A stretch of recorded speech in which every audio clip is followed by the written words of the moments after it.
My name is Brian Matthews. I am the pastor at First Methodist Church here in Ada, Oklahoma, America. I never thought about being a pastor. And God just kept working on me. No, I want you to go into ministry. I didn't think I was cool enough. I didn't think I was holy enough. I didn't think the pastors I knew seemed like, well, I just didn't put myself in the same category as them.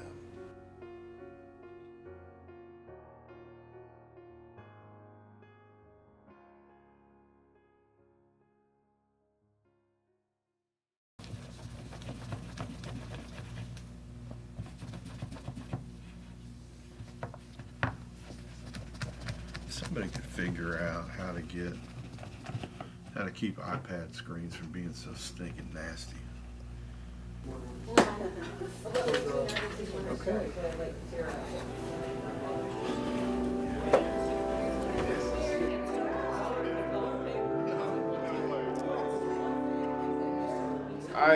My testimony, I would say, is fairly boring compared to a lot of people. I can't remember a time where I was not part of the church. I grew up in Muskogee. My mom was a devout member of First United Methodist Church in Muskogee.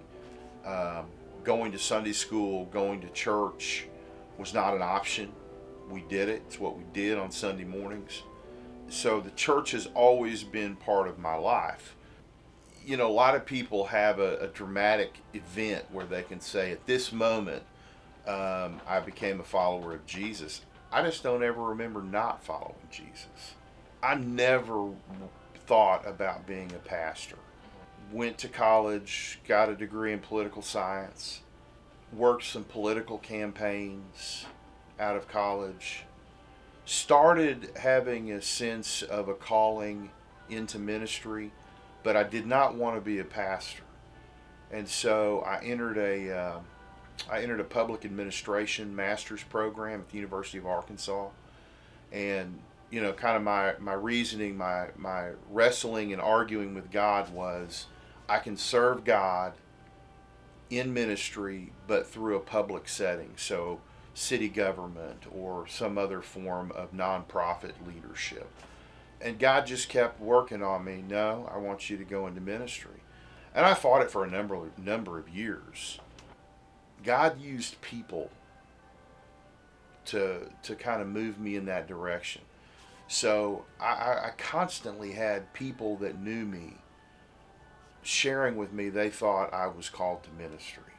I would have never thought that because I didn't think I was cool enough. I didn't think I was holy enough. I didn't think the pastors I knew seemed like, well, I just didn't put myself in the same category as them. I guess if there was a moment, it would have been early 90s. An associate pastor came to my home church, and he just seemed like a normal guy. And he was just a normal dude who loved Jesus and loved the church.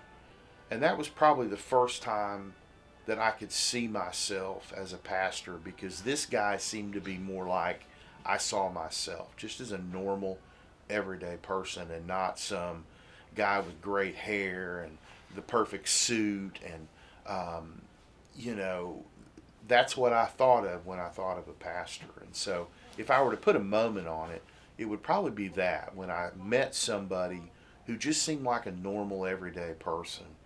And I thought, all right, he's a normal, everyday person. I kind of feel like I'm a normal, everyday person. He's a pastor. Well, maybe I could be. And so that was probably a moment where, at least for the first time, I could see myself as a pastor. Still didn't want to do it, but that was probably a point in time where I thought I could. My name's Kim Moon, and I am the children's minister at Ada First Methodist Church.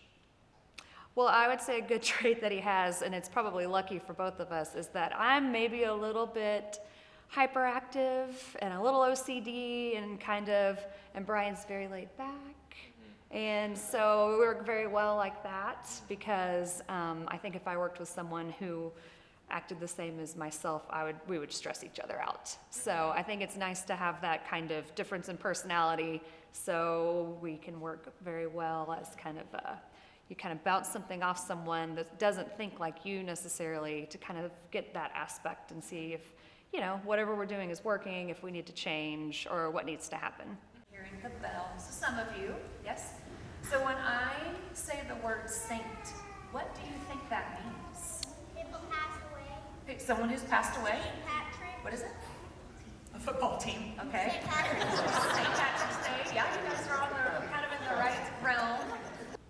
I am a strong believer in context. And what I mean by that is everything I think, everything I say, everything I am is a result of all my experiences in life. Probably the easiest example to say for me is when I was 4 years old, both of my parents were killed in a plane crash. So I was adopted, came to Oklahoma, adopted by my great aunt and uncle. When I was in 6th grade, my oldest brother, that was an adopted brother, took his own life.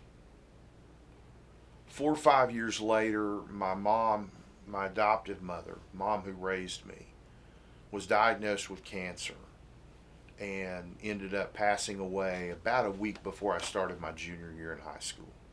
I've experienced more death than most people, and I've experienced more tragic deaths than most people I know. I had a nephew who killed himself. So in my preaching, you will hear a lot of undertones of how we as a community of faith are to support one another. How we as a community of faith are to be there to help each other when we're going through tough times. And that's all because the church did that for me. That's what I experienced as a teenager and as a young adult. Through all of these events, the church is who surrounded me with love and care. Same thing, anytime I see someone who is struggling or suffering, whether it's an individual or a group of people, I have great empathy and compassion for people who are struggling and hurting.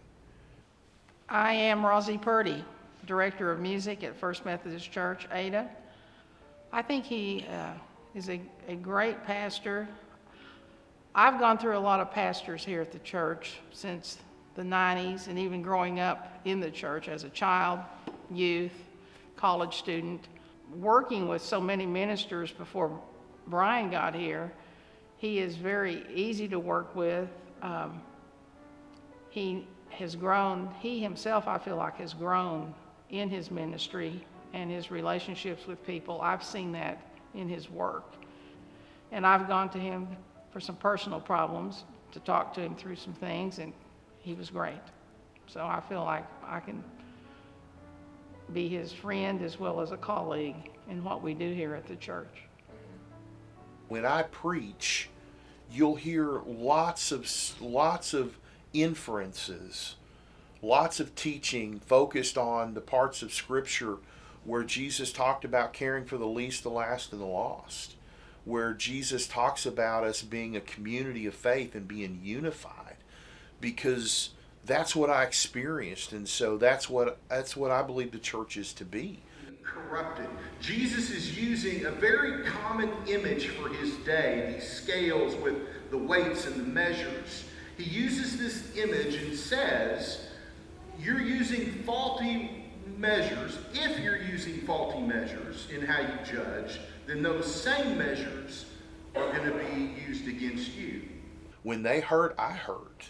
I want to be there to help people walk through the valley of the shadow of death, as Scripture says. Because I've had people who walked through the valley with me. I needed people who stuck by me. And I had people who stuck by me. And so, as a result, if you're my friend, I'm going to stick by you. I'm going to go to bat for you. Maybe even at times when perhaps I shouldn't, but I'm going to, because it's my experience. It's what I had growing up, and it comes out in who I am. Well, I think of Brian as kind of like my older brother. I come and I tell him, he knows everything that's going on with my kids and what we're doing, what we're involved in. You know, I think of him more as a friend and then a pastor that I work with, as opposed to the other way around. When I was at my lowest, the church picked me up. Fellow Christians picked me up. To me, the antidote to anyone who is at the bottom of their barrel, who's at the lowest point in their life, to me the answer is faith, the answer is Jesus, the answer is the church. And so the advice that I would give anyone who's struggling is, you can't struggle alone. He's just always been there for me. If I needed prayer or to ask a question, he's always been available for me and just helped me get through some things that I'm going through right now. He's just a very nice person. He and his family, I've gotten to know them. And as a pastor, I think he's a very good pastor. I mean, he's very personable, and he's just kind of down to earth about dealing with things and talking about things with people. So he's really an interesting guy, and he's very focused on a lot of things, and he has a good sense of humor, and but he's always interesting and very pleasant kind of a guy as well. I mean, that's the tendency that we have, is when things are going bad, just to isolate ourselves. And I think while that may be the most natural thing in the world to do, to find a dark room and to curl up in a ball all by ourselves, I think it's absolutely the worst thing to do. I don't know anybody who has gotten over a significant hurdle by themselves. It takes community. It takes a village. It takes other people rallying around us. And that is one of the main functions of the church. And so my advice to anyone who is struggling would be, find a church, find a group. That church, that group exists as one of its mandates to help people in your exact situation. And so if you're struggling, if you're lost, if you're confused, find a group of believers who will rally around you.